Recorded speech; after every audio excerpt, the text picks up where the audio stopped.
Hello, my friends, and welcome. It is Monday, January 13th, 2020. This is 2020. I'm the Drunk Poker. 'Tis beer time. How are you? It's a little afternoon here, my day off, hanging out. Stopped at an LCBO yesterday for something for Mrs. Poke. Found a few things for me. Always a good thing when you stop at the LCBO. Second Wedge Brewing out in Uxbridge. They led the battle to dogs in the tap rooms this year. If you followed along, we've been out there once or twice. Their Spice Factory Winter Warmer is out, 7.5% ABV, big bottle still too, classic. This one kind of surprised me, and a happy surprise. 6% ABV, 50 IBUs, I believe. 3 Rocks IPA, Chinook Summit and Cascade hops. So you're looking at a West Coast leaning IPA. Very happy to see it.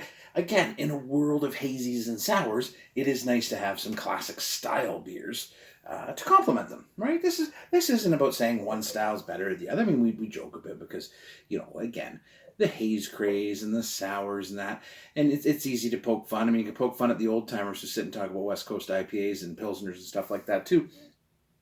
It's all meant to be in fun. So it is nice to see different styles, and hopefully something new and something maybe new. So, for me, it's just one of those things that I really, really like personally. And when I see them, it's good to see them at the LCBO, and hopefully new people will try. It's such a crowded marketplace. It really, really is. I don't know if I can see the canned on date here. End of December, 23rd December. So for the style, that's fine. That's perfectly fine. These will hold up a little better than, say, a hazy IPA. Just the style itself. The style of the hazy IPA doesn't lend itself to long storage. Not that IPAs do, but they certainly have longer than the hazies. Yeah, you get some orange, grapefruit, a little bit of floral, some pine. Good to see. Happy to see it there. Always good to have another option. Cheers, my friends. It's a second wedge. Good on you. Good on you.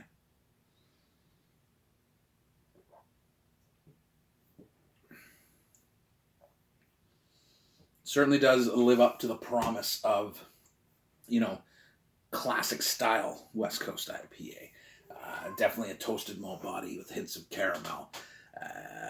You're getting that kind of pithy orange, grapefruit, touch of pineapple, piney, bitter, resinous back end.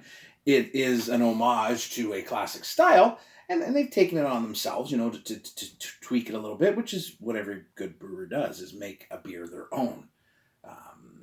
I don't want another iteration of headstock. I have headstock.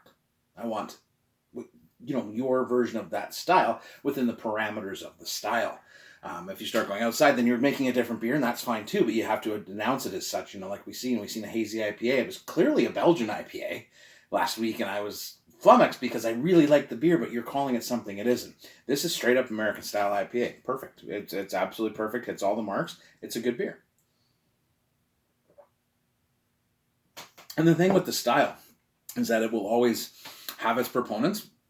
And people who, especially if you got in with hazy IPs, it's going to take a while for you to appreciate what this is. Just like it took me a while to appreciate the hazy IPA when I was coming from the bitter, to find that soft bitterness, that juicy tropicalness.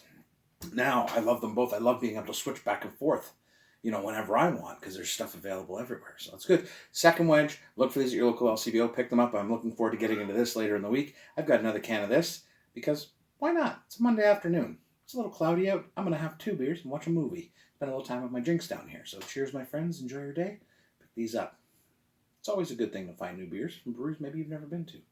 Then you can plan a road trip. Cheers.